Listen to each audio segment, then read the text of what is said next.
Bonjour et Boker Tov, nous allons étudier le Shishi de la Parashat Vaishlach, la sixième montée de Parashat Vaishlach, dans le cadre du Bet Hamidrash Hillel. Bet Hamidrash fondé à la mémoire du Rav Hillel Pevzner Zichrono Livracha. Notre étude commence au livre de Bereshit, Perek Lamedhe, Pasuk Yudbet, chapitre 35, verset 12. Suite de la bénédiction qu'Akadosh Baruch Hu accorde à Yaakov. On se rappelle que précédemment il lui avait dit que il n'est plus Yaakov mais il est Israël, et lui annonce qu'il va continuer à avoir des enfants en lui promettant une descendance de princes et de rois. Pasuk Yudbet, Ve'et haaretz, et la terre, asher natati, que j'ai donnée, les Avram ou les Yitzhak, Avram et Yitzhak, lecha et tenena.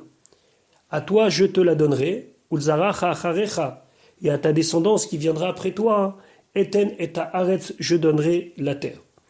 Donc ici dans le pasuk, Akadosh Baruch Hu promet la terre d'Eretz Israël à Yaakov. D'ailleurs le Ramban, le Nachmanide, souligne que de la même manière que Akadosh Baruch Hu lui a dit je vais donner la terre à Avram et Yitzhak, sous-entendu par une promesse, par une joie, lecha et tenena, à toi je te la donnerai aussi par un serment, par une joie. Pasuk Yud Gimel, Vayaal me'alav Elokim. Et Dieu s'éleva au-dessus de lui, ça veut dire que Akadosh Baruch Hu le quitte, Bamakom, à l'endroit, Asher Diberito, où il avait parlé avec lui. Pasuk Yud Dalet, Vayatsev Yaakov Matseva. Alors Yaakov, avant de quitter cet endroit, il met en place une Matseva, ça veut dire une pierre, qui va être une pierre comme un monument, Bamakom, dans l'endroit Asher Diberito, où il lui avait parlé, Matsevet Aven, donc une pierre commémoratrice, Vayaser Alea Neser, il a versé sur lui des libations, Vaitzok Alea Shamen, puis il versa sur cette pierre, sur elle, Shamen, de l'huile.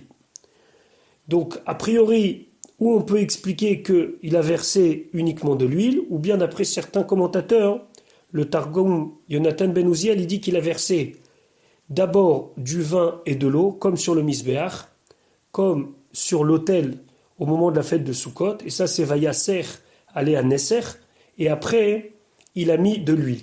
Ceci finalement finit un cycle, ce qu'il avait promis lorsqu'il avait quitté Be'er Sheva et qu'il s'était endormi la fameuse nuit où il avait rêvé, et là-bas il avait dit Va'even azot asher samti matseva yebet Elokim, que la pierre sur laquelle il s'était endormi sera un monument, sera une pierre commémoratrice pour Beth Elohim, et c'est ce qu'il a fait maintenant. Ici, Rashi s'étonne de la répétition de Bamakom Asher Diberito, dans l'endroit où il lui avait parlé. On a vu déjà ça dans le Pasuk Yud Gimel, on voit encore dans le Pasuk Yud Alet. Donc Rashi dit En yodé amam elamdenu, je ne sais pas qu'est-ce que ceci vient nous apprendre, ce Bamakom Asher Diberito. Je dois vous dire que d'après certaines éditions de Rashi, ce Rashi n'est pas écrit, et d'après le Gourarié explique que la Torah a voulu ici nous souligner que cet endroit-là, en lui-même, est un endroit particulier où la Shrina peut très facilement y résider. Mais reste que pour Rashi dit, je ne sais pas qu'est-ce que cela vient nous apprendre. Pasuk Tedva, Vaikra Yaakov, il a appelé, donc une nouvelle fois, et Shem Hamakom, le nom de cet endroit, Asher Diber Ito Sham Elokim, où Dieu lui avait parlé là-bas, Bethel. Il l'a appelé Bethel. Le Ramban dit c'est pour souligner que vraiment plusieurs fois ce même endroit est appelé Bethel pour encore une fois signaler la particularité de cet endroit-là. Donc nous allons maintenant étudier un passage très triste, celui de la naissance du 12e garçon, donc de la 12e tribu chez Yaakov, et du départ de ce monde de sa mère Rachel. Pasuk Tetzain. Vais'u mi Beth-El. Ils ont voyagé de Beth-El. Donc Yaakov et sa famille et tout son campement s'en vont. Vayehi od. Et ce fut lorsque encore, sous-entendu il était sur le chemin, Kivrat haaretz, d'une grande distance, Lavo Ephrata, d'arriver à Ephrat.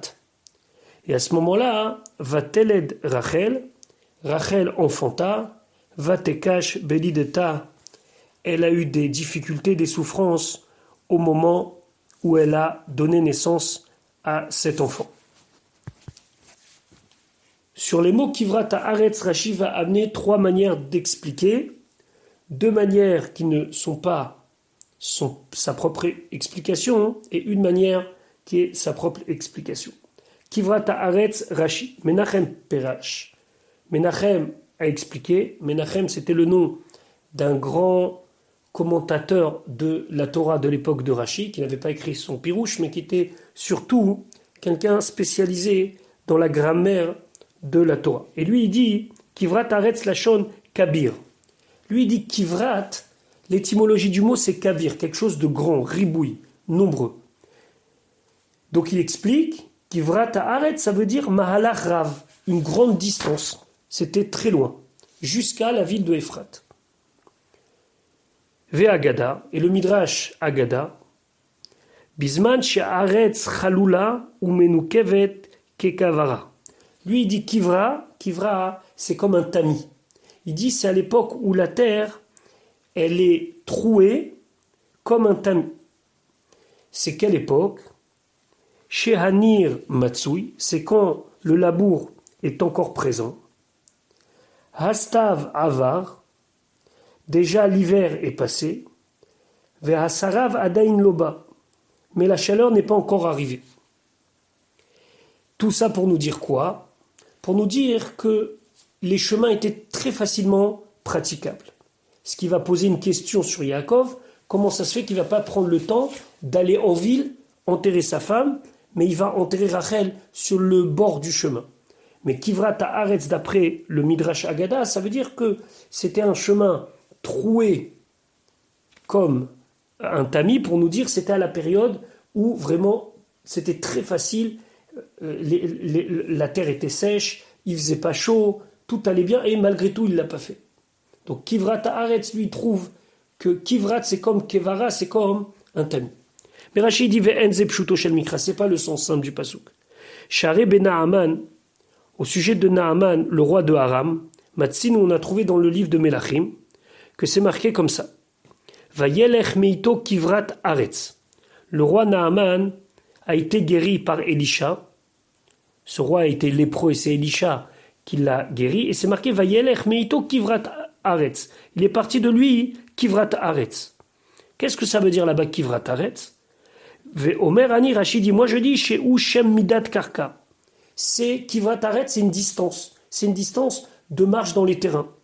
Kmo Mahalach Parsa ou Yoter, comme on dit, on va une parsa. Une parsa aussi, c'est comme aujourd'hui on dirait des kilomètres.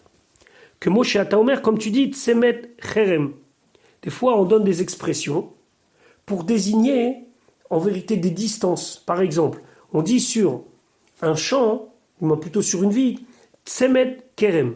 S'il y a 2 personnes qui conduisent un couple de bakar, de bêtes, et qui peuvent labourer pendant un jour, alors on appelle que cette surface-là, elle est Tsemet Cherem. C'est marqué Chelkat Asadeh.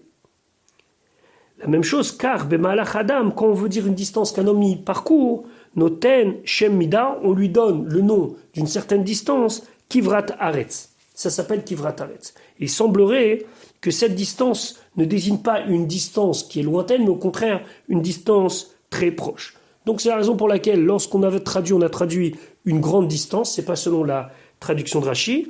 Selon la traduction de Rashi, Kivrat Haaretz, ça veut dire la distance de Kivrat Haaretz, qui semblerait être une distance pas si importante que ça. Pasuk Yudzaï, Vayehi Vehashkota Belideta, ce fut lorsqu'elle était en train de souffrir au moment de la naissance. Vatomerla, elle lui a dit, Hamialedet, la sage-femme, Al Tirei, n'aie pas peur, qui gamze l'arben, car même celui-ci, en désignant le bébé, est pour toi un garçon. Rashi qui gamze, nosaf lach al Yosef, en plus de Yosef. Veraboté, nous d'Archou et nous Chachamim expliquent, Imkol Shevet, avec chacun des enfants précédents, les tribus, Nolda Teoma, il y a eu la naissance d'une jumelle, Vein Benyamin, et avec Benyamin, Nolda Teoma Yetera, il y a eu une jumelle supplémentaire. Donc il est né avec 2 sœurs.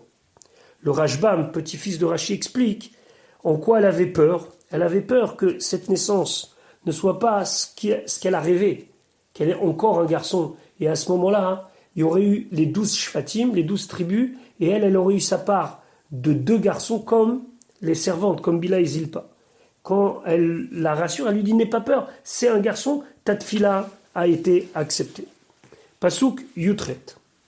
Vayi betset nafsha. Ce fut au moment où son âme sortait, Timeta, car elle était proche de la mort. Vatikra Shemo, elle a appelé son nom Ben Oni, le fils de ma douleur. Ve'aviv et son père, ça veut dire Yaakov, Karalo Vinyamin, il l'a appelé Vinyamin. Donc Rachel appelle ce fils Ben Oni. Rashi explique Ben Tsahari, le fils de ma souffrance. Alors que Yaakov l'appelle Vinyamin. Sur quoi? Qu'est-ce qui lui a fait changer le nom? Rachid explique, Nire Vena, il me semble à mes yeux, les filles chez où Levado Nolad Beretz Kenan, parce que c'est le seul qui est né en Eretz Kenan. Tous les autres, ces 11 frères, sont nés à Haran. Et Eretz Kenan, chez I Van Negev, car elle se trouve au sud, que chez Adam Bame Aram Naraim, quand un homme vient de Aram Naraim, comme on a dit que Aram Naraim, ça se trouve à peu près au niveau de la Syrie actuelle. Que Moshe Neymar, comme c'est marqué, Banegev Beretz Kenan, dans le sud, en Eretz Kenan. Donc, alors Venaso Anegba, un autre passouk qui dit allons et voyageons vers le sud. Alors, Binyamin, c'est quoi? Ben Yamin, c'est le fils qui est né à droite. Pourquoi? Parce que des fois, le sud, il est appelé aussi Yamin, Leshon, Tsefon, Veyamin, Ataberatam. Il y a un pasouk dans Teilim qui dit Tsafon, le nord, Veyamin et la droite, mais en vérité, si on est obligé de traduire et le sud, Ataberatam. Ou les Fichach Malé. C'est pour ça que quand on écrit Binyamin, on l'écrit avec 2 yud. Parce que c'est Bin Yamin. Ça veut dire qu'il y a Beni, mais il y a aussi Yamin. Davar Acher, une autre explication, Vinyamin Ben Yamin, fils des jours, chez Nolad le Edziknato, qu'il est né alors qu'il était déjà âgé. Venirtav Benoun, et au lieu de, donc on aurait dû dire Ben Yamim et pas Ben Yamin, donc c'est écrit avec un noun, parce que des fois le noun il est écrit à la place du même, que mot comme c'est marqué les Ketz Hayamin. À la fin des temps, on dit les Ketz Hayamin au lieu de les Ketz Hayamim.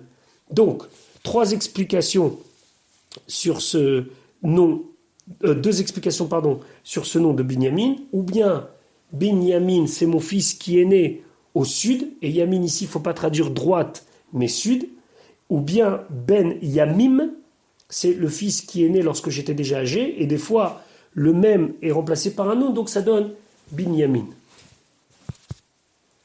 Pasuk Yuttet. Vatamod Rachel, donc Rachel quitte ce monde, elle meurt. Fatikaver, elle a été enterrée, Bederech Ephrata, sur le chemin de la ville qui mène vers Ephrat, Hi Bethlachem, c'est la ville de Bethlachem. Pasuk Raf, Vayatsev, Yaakov Matseva, et Yaakov il a mis une pierre tombale, Al Kevurata, sur son tombeau, c'est Matsevet Kevurat Rachel, c'est la pierre tombale du tombeau de Rachel, Adayom, jusqu'à aujourd'hui. Pasuk Rafalef, Vaïssa Israël, Israël est parti.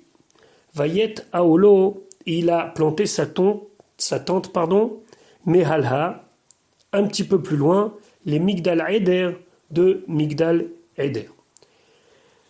On reviendra plus tard dans la Torah sur cette sépulture mystérieuse de Rachel, comme ça, sur le bord d'un chemin. On verra plus tard lorsque Yaakov devra donner des comptes entre guillemets à Yosef sur cet enterrement qui nous paraît être précipité, alors que on verra plus tard que c'est Akadosh Baruch Hu qui a validé un choix de Rachel d'être enterrée ici et pas à Marat Marpella et pas au tombeau des patriarches à Hebron. En tout cas, une fois que Yaakov a planté sa tente, ici Israël, il va se passer un événement un petit peu particulier. Pasuk Ravbet.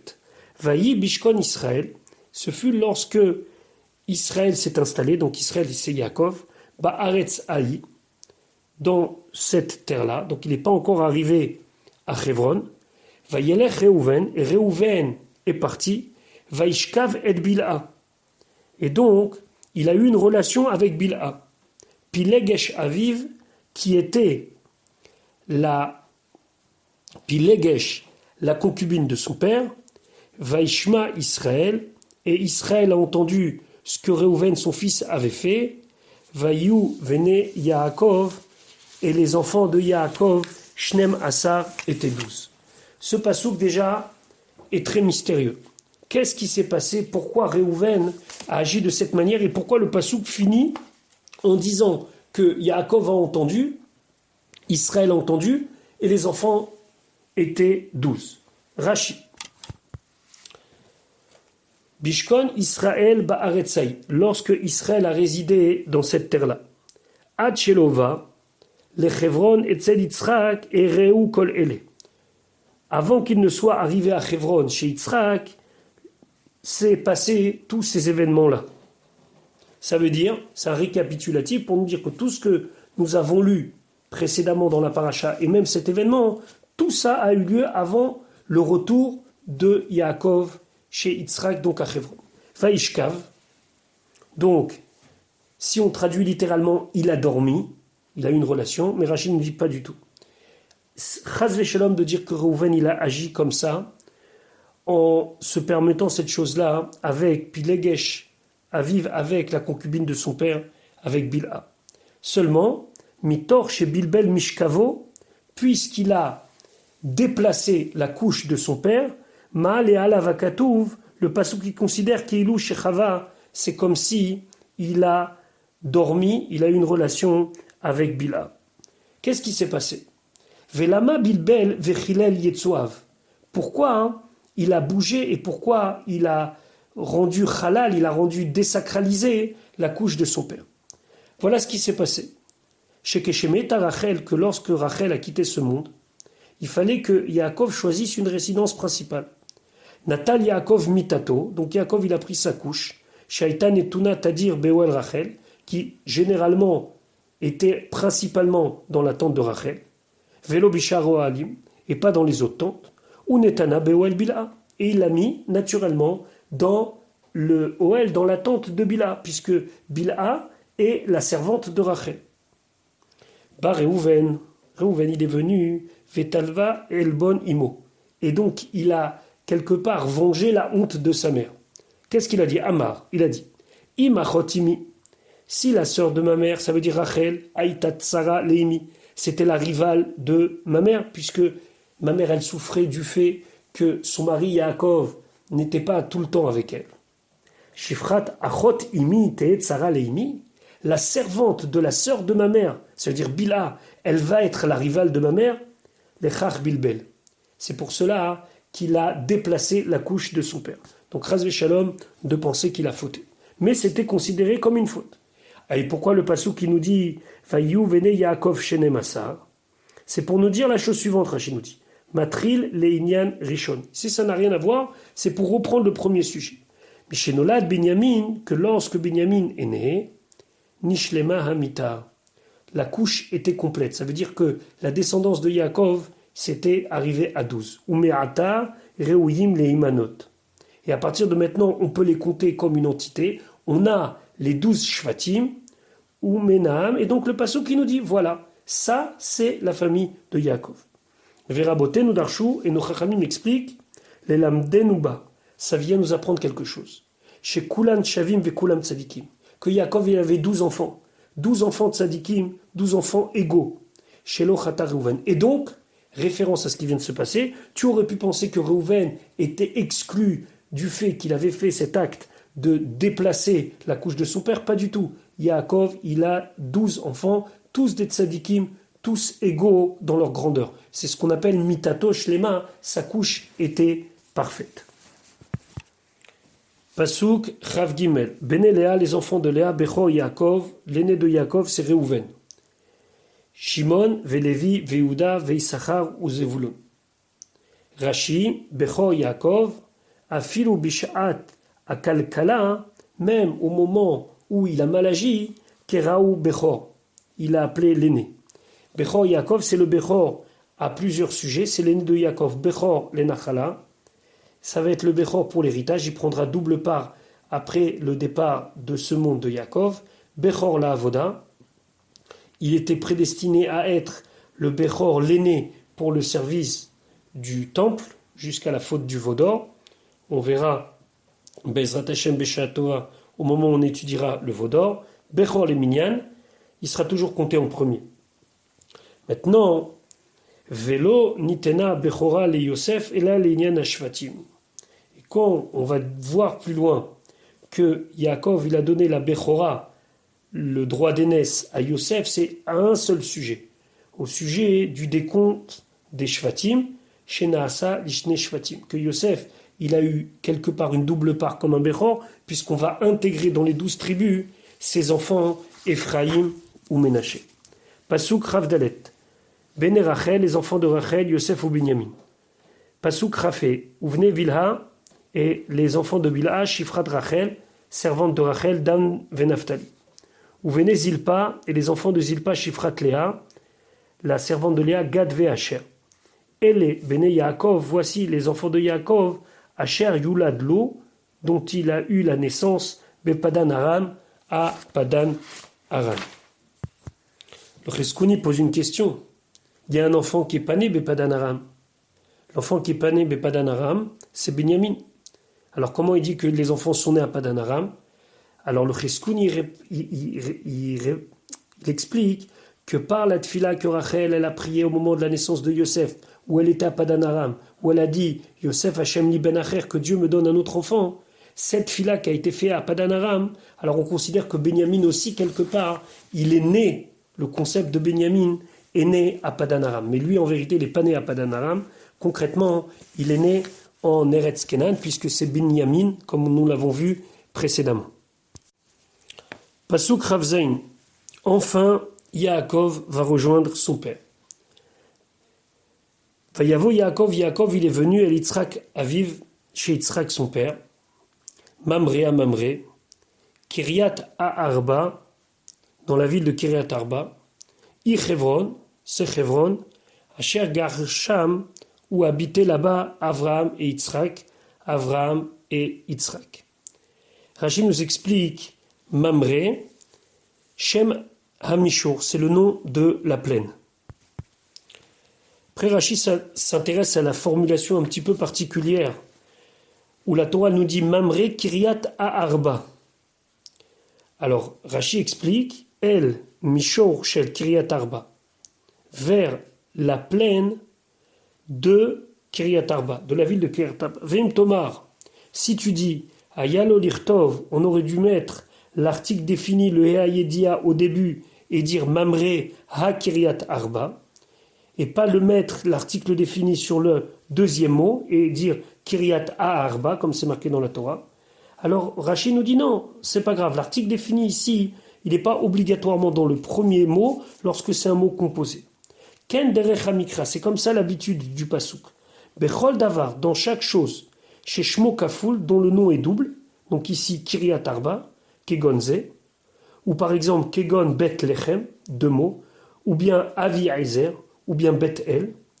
Im utzrach leatil bohe, si tu as besoin de mettre un he, l'article défini, notena berosh hateva ashnia, on met des fois le he au début du deuxième mot du nom composé.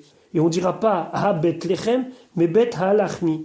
On ne dira pas beha ofrat avi aizri, pardon, beha ofrat avi ahavi ezri, mais on dira avi aizri. Bana cheniel bet aeli, et pas ha bet eli. Donc Kiryat Arba, c'est comme si que Mamré ha Kiryat Arba, le he, on l'a mis sur le deuxième mot de la composition de Kiryat Arba, c'est pour ça que ça donne Kiryat Arba. Pasuk Rafret, Vayiyu Yeme Yitzhak, et ils furent les jours de Yitzhak, Mea Shana ou Shmonim Shana, 180 ans. Donc Yitzhak a vécu 180 ans. Pasuk Raftet, Vaïgva Yitzhak Vayamot, et Yitzhak expira, Vayamot et il est mort, Vayasef El Amav, il a rejoint son peuple, Zaken, âgé, Uzva Yamim et rassasié de ses jours, ça veut dire qu'il a une très bonne vie, Vaïgberu Oto, ils l'ont enterré, Esav, Yaakov, Banav, Esav et Yaakov, ses enfants. Il a été enterré à Marat Amarpela. J'aimerais juste revenir sur le mot Vaïgva, qui en français se dit l'expira. Ceci vient de l'origine d'un moment où, si on le mérite, le Ibn Ezra dit la personne peut ressentir que son âme quitte son corps d'une manière paisible et sans souffrance. C'est pour ça qu'on dit expira. Ça veut dire qu'il a senti le moment venir et c'était pas du tout un moment où il y a eu de la douleur. Par exemple, comme au moment de la naissance de Binyamin avec Rachel, où Rachel, on voit, elle a souffert. En tout cas, qui l'a enterré? Esav et Yaakov, ses enfants. Rashi. Vaïgva Yitzhak, et Yitzhak a expiré. Rashi explique que En Mugdam ou Meochar Batorah. Des fois, il n'y a pas une suite dans l'ordre chronologique dans la Torah. Pourquoi? Et là, il faut être un petit peu patient pour comprendre où est-ce que Rashi veut en venir. Mais Chirato Shel Yosef, la vente de Yosef, qui va être racontée plus loin dans Parashat Vayeshev, Kadma le Mitato Shel Yitzhak Yud Bet Shana. C'était 12 ans avant la mort de Yitzhak. Pourtant, ça va nous être raconté que dans Parashat Vayeshev, qui vient à la suite de Vaishlach. Alors que l'événement, historiquement parlant, s'est passé 12 ans avant le départ de ce monde de Yitzhak. Et d'où est-ce qu'il sait ça? Sharek et Shenolad Yaakov aya Yitzhak ben Shishim Shana. Puisque à la naissance de Yaakov, Yitzhak a 60 ans. Chez Neymar, comme c'est marqué, Vayi Yitzhak ben Shishim Shana. Maintenant, Vayi Yitzhak met, et Yitzhak a quitté ce monde, Bishnat Kufref le Yaakov, à l'âge de 120 ans de Yaakov, puisque Yitzhak a 180 ans, il l'a eu à 60 ans, donc Yaakov a 120 ans à la mort de son père. Im Totsi, si tu enlèves Shishim Mimea Ushmonim Shana, 60 des 180 ans de vie, Nisharu Kufraf, il te reste 120 ans. Ve Yosef Nimkar ben Yudzaïn Shana, et Yosef a été vendu à l'âge de 17 ans. Veota Shana, et cette année-là, Shenat Mea Ushmone le Yaakov, c'était à l'année où Yaakov avait 108 ans. Comment? Ketzad, Ben Shishim Veshalosh Nidbarech. À l'âge de 63 ans, il a reçu les bénédictions Yaakov. Ve'arba Esre Shana Nitman Bevet Ever. Après 14 ans, il a été caché dans la maison de Ever, où là-bas, il a appris la Torah.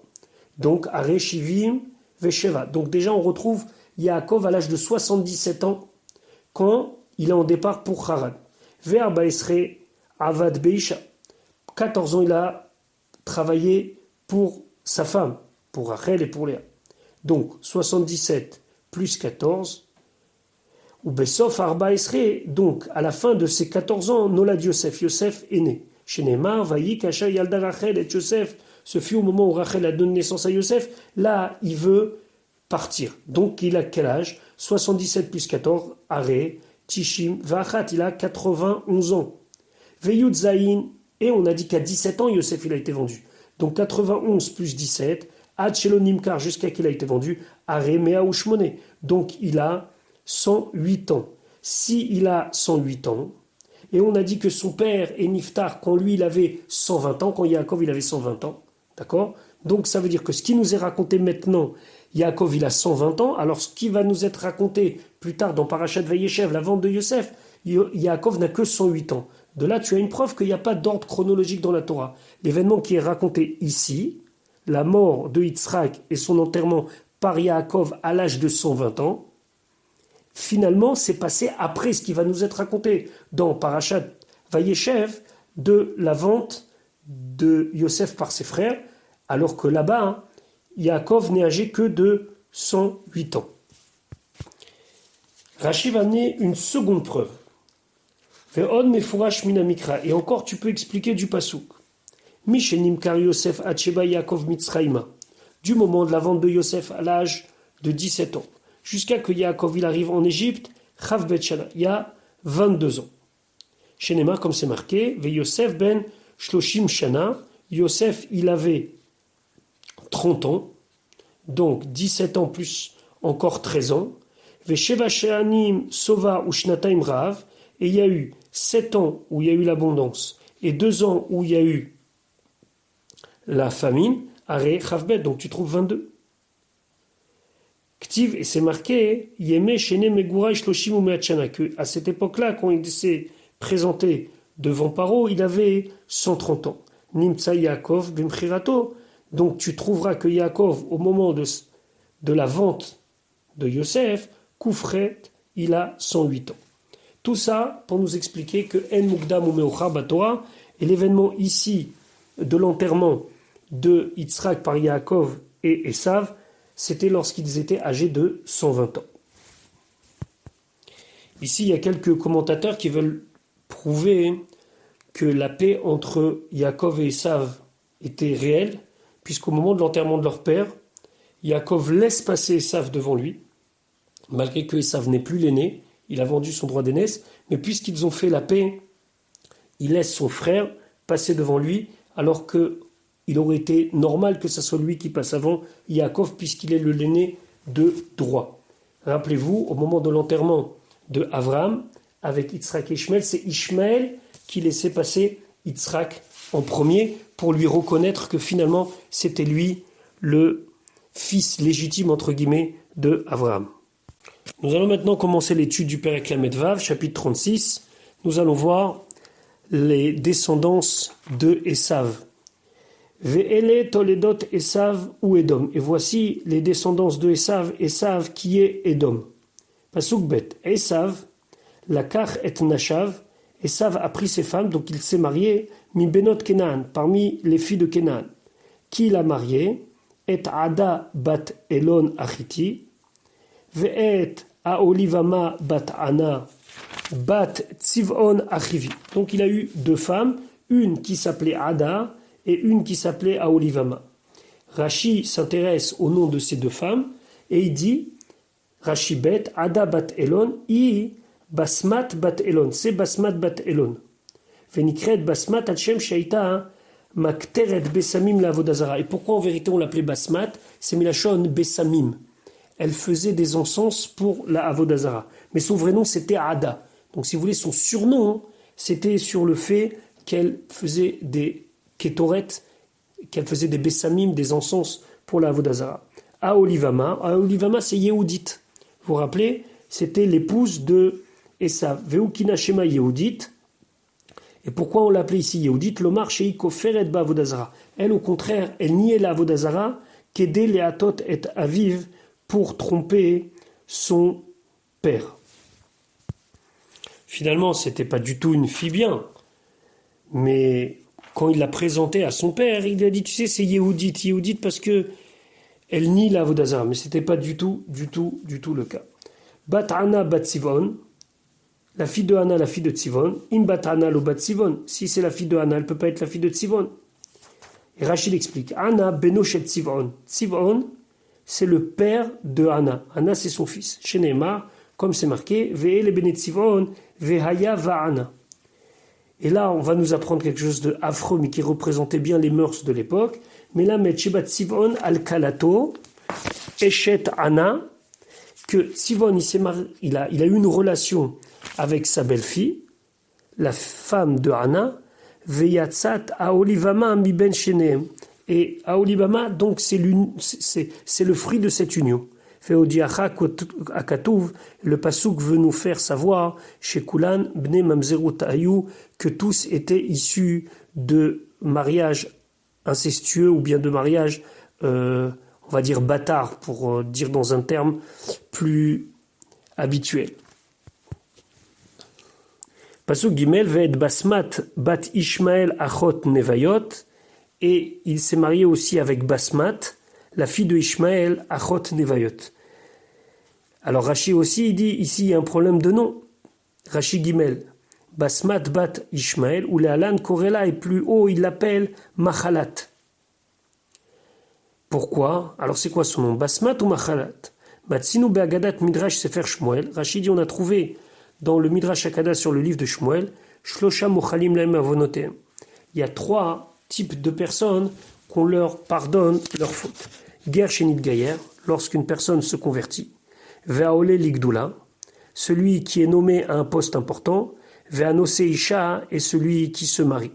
Ve'lamed atam mikan. Et de là, on apprend la raison du troisième, de celui du mariage. Pourquoi il est pardonné? On a une preuve ici. Parce que ici, après son mariage, les kach nikret machalat, elle a été appelée machalat, shenim chalou avonotav, car ses fautes ont été pardonnées. Maintenant, qui elle était? Achot nevayot, al shem, chez où ici allo, car c'est son frère qui l'a mariée.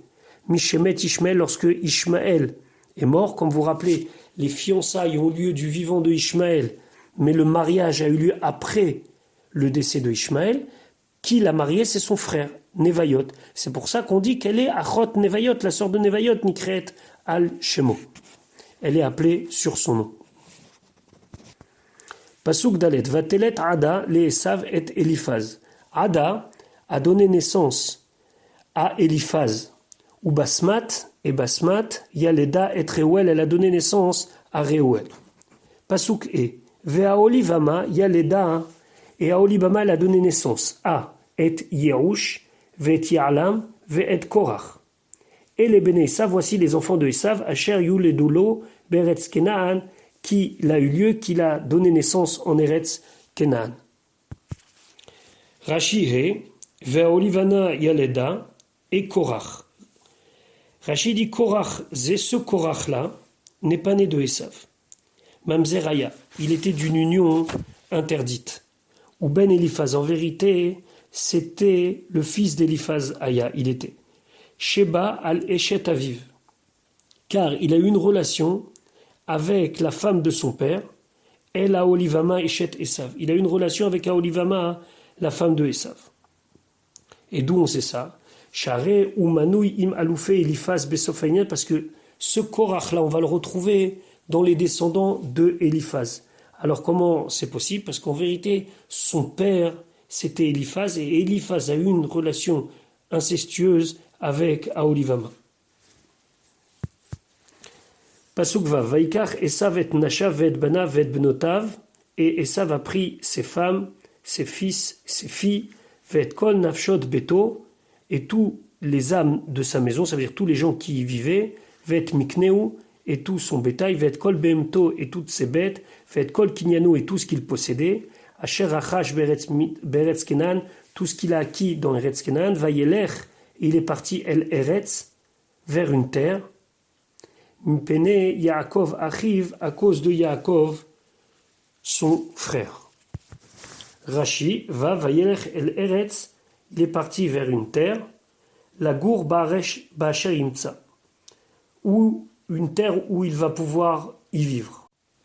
Pasuk Zayin, Ki Haya Rechusham Rav, car leur fortune, ce qu'ils avaient acquis était trop nombreux, Mishevet Yardav, pour habiter ensemble. Ils avaient trop de biens. Velo Yachela Eretz Megurem, elle ne pouvait pas la terre où ils avaient habité, la set otam, les porter. Pourquoi? Mipene Miknehem, à cause de leur bétail. Il n'y avait pas de place, il n'y avait pas assez de réserve naturelle, on va dire ça comme ça, pour qu'ils puissent les deux y vivre. Rashi, Velo Yachela Eretz Megurem, Rashi il explique les haspik mir'e liv emot shelahem, de fournir suffisamment de fourrage pour leurs bêtes. Au Midrash Agada, et il y a un Midrash Agada qui dit Mipene Yaakov achiv, à cause de Yaakov son frère, Mipne shtachov shel gzerat, ki ger yezaracha amutal alzaro shel Yitzhak. C'est à cause du contrat d'acceptation du décret de Dieu que lorsque Akadosh Baruch Hu il avait fait avec Avraham une alliance qui était Brit Ben Abetarim, il avait dit Ki ger yezaracha, ta descendance elle serait étrangère. Et qui a pris sur lui cette xéra? C'est la descendance de Yitzhak. Et donc, dans la descendance de Yitzhak, c'est Yaakov. Amar, il a dit Elech li mikan, je vais partir d'ici. Pourquoi? Parce que en ichelek lo bamatana shenitna lo haaretz hazot, car je n'ai ni une part dans le cadeau qui lui a été offert par cette terre-là, Velo Vefiraon Ashtar, et pas dans le remboursement de l'acte du shtar. Ça veut dire dans l'obligation que ma descendance soit étrangère. Ça, c'est une raison. Donc il a dit, je ne veux plus rien avoir avec cette histoire. Dans Brit Ben Abetarim, Dieu l'a promis la terre à la descendance d'Yitzhak, mais aussi qu'il y aura un prix à cela, c'est l'exil. J'ai ni l'un ni l'autre. Et une autre raison, il avait honte d'avoir vendu son droit d'aînesse, donc ce qui fait qu'il s'en va. Pasuk chet, Vayeshev Esav Be'ar Seir, et Esav s'est installé dans le Har Seir, où Édom, c'est Édom. Il a été, d'après le Sforno, influencé par sa femme, Aolivama, qui elle était une descendante de Seir. Pasuk tet, Vele Toledot Esav, et voici donc les descendantes de Esav, Avi Édom, le père du peuple appelé Édom, Be'ar Seir, dans l'endroit géographique qui est appelé Har Seir. Rashi tet ve'ele, et voici, mais on l'a déjà dit. Non, il parle maintenant de Atoladot Sheolido Badav, des descendants de ses enfants, Shalach les Seir, Mishalach les Seir, pardon, depuis le moment où il est parti à Seir. Donc c'est maintenant une nouvelle liste d'enfants. Pasuk Yud, Ele Shemo ben Esav, voici les noms des enfants de Esav, Eliphaz ben Ada Eshet Esav, donc Eliphaz le fils de Ada, la femme de Esav, Reuel ben Basmat Eshet Esav, Reuel le fils de Basmat, femme de Esav. Maintenant nous allons voir famille par famille, les enfants de Eliphaz. Pasuk Yud Aleph, Vayu ben Eliphaz, et donc les enfants de Eliphaz c'était qui? Teman, Omar, Tsefo, Vegartan, Uknaz, donc 5 enfants. Pasuk Yud Bet, Vetimna, et donc Timna, Aïta Pilegesh, elle était une concubine, les Eliphaz ben Esav, à Eliphaz, fils de Esav, va Teled, les Eliphaz, elle a donné naissance à Eliphaz, qui est Amalek. Un enfant appelé Amalek, Ene Bene Ada, voici les enfants de Ada, Eshet Esav, femme de Esav. Rashi Yudbet, Vetimna Aïta Filegesh, Rashi dit, Léodia, c'est pour nous faire savoir Gdoulato chez l'Avram, la grandeur d'Avram. Kama Ayu Tehevim Leidavek Bezaro, combien on désirait faire partie de sa descendance, s'unir avec sa descendance. Donc c'est ça. Timnazo, cette Timna, Bataloufi Maïta, c'était une fille de prince. Chez Neymar, comme c'est marqué, Va Achot Lotan Timna. La sœur de Lotan, c'était Timna. Donc cette femme-là, la concubine, Velotan Mealouf et Yoshve Seiraya. Et Lotan, lui, c'était parmi les princes des habitants de Seir. Minachorim, Shiyashvu Balefanim, c'était parmi les familles les plus importantes qui étaient installées déjà très longtemps dans cet endroit-là. Amra, elle a dit à Eliphaz, Eni Zocha Leina Selecha. Je n'ai pas eu le mérite de me marier avec toi. Alvaï veillez Felegesh. Alors, Alvaï, si seulement j'aurais pu être ta concubine. Ou Divra Yamim, alors que dans le Divra Yamim, dans le livre des Chroniques, à la fin du Tanakh, Monéota, elle est comptée, Bevanav Shel Eliphaz, parmi les enfants de Eliphaz, alors que c'était sa concubine. Comment ça peut être sa concubine, et en même temps, c'est sa fille? Encore une fois, une histoire de mœurs assez affreuse, mais la mettre chez Baal Ishto Shel Seir, c'est que lui, il a été avec la femme de Seir, Veyatsa Timna, Mi Benehem, et de cette union est née Timna. Ou que chez Gadla, et quand elle a grandi, Naasit Pilaksho, c'est devenu sa concubine. Vezeu, c'est ce qu'on a marqué, Vachot Lotam Timna, que la sœur de Lotan, c'était Timna, Velo Menaim Benesir, on ne l'a pas compté parmi les enfants de Sir, pourquoi? Sheaita Chotomina M, Velo Minav, car c'était sa sœur par la mère, mais pas par le père, puisque elle était née de cette relation avec Eliphaz et sa mère. Nous continuons dans les descendances de Pasuk Yud Gimel, Vene Bene Reuel, et voici les enfants de Reuel, Nachat Vazerach Shama Umiza, et les Hayou, cela était Bene Basmat Eshet Esav, c'était les enfants de Basmat Eshet Esav. Ve'ele, pasuk yud dalet, ve'ele hayu bene Aolivama, bat Ana, bat Tzivon, eshet Esav, et voici donc ceux qui étaient les enfants de Aolivama, la fille de Ana, la fille de Tzivon, la femme de Esav, Vateled le Esav, elle a donné naissance à Esav et Yaouch, ve'et Ya'alam, ve'et Korach. Donc 3 enfants. Pasuk Tetvav, Ele Aloufé, Bene Esav. Voici donc les Aloufi. Aloufé, ça veut dire les princes des Bene Esav. Bene Eliphaz, Bechor Esav. Donc les enfants de Eliphaz, donc aînés de Esav, d'ailleurs qui avaient été éduqués par Yaakov. Alouf Teman, Alouf Omar, Alouf Tsefo, Alouf Kenaz. Rashi, Ele Aloufé Bene Esav, Rashi Mishpachot. Lui, Rashi dit Aloufé dans le sens pas obligatoirement prince et fort, mais chef de tribu. Pasuk Tetzain. Alouf Korach, Alouf Ga'atan, Alouf Amalek, Ele Alouf Eliphaz, Beretz Edom, Ele Bene Ada. Donc voici les chefs de famille de Eliphaz qui étaient dans la terre de Edom, les enfants de Ada. Ve'ele Bene Reuel ben Esav, Alouf Nachat, Alouf Zerach, Alouf Shama, Alouf Miza. Donc là c'est dans la branche de Reuel. Ele Alouf Reuel Beretz Edom. Donc voici les chefs de tribu de Reuel installés dans la terre de Edom. Ele Bene Basmat, Eshet Esav. Et ça, c'était de la branche de Basmat, femme de Esav. Ve'ele bene Aolivama, Eshet Esav, Alouf Yaouch, Alouf Ya'alam, Alouf Korach, Ele Aloufé Aolivama bat Ana, Eshet Esav. Donc ça, c'est la branche des chefs de tribu nés de Aolivama, fille de Ana, Eshet Esav. Ele bene Esav, voici les enfants de Esav, Ve'ele Aloufehem ou Edom, et voici leur tribu, leur chef de famille, qui est Edom. Voici pour le Shishi. Nous prendrons plus tard l'étude du Shvi de la 7e montée de la paracha. Je vous souhaite une bonne journée.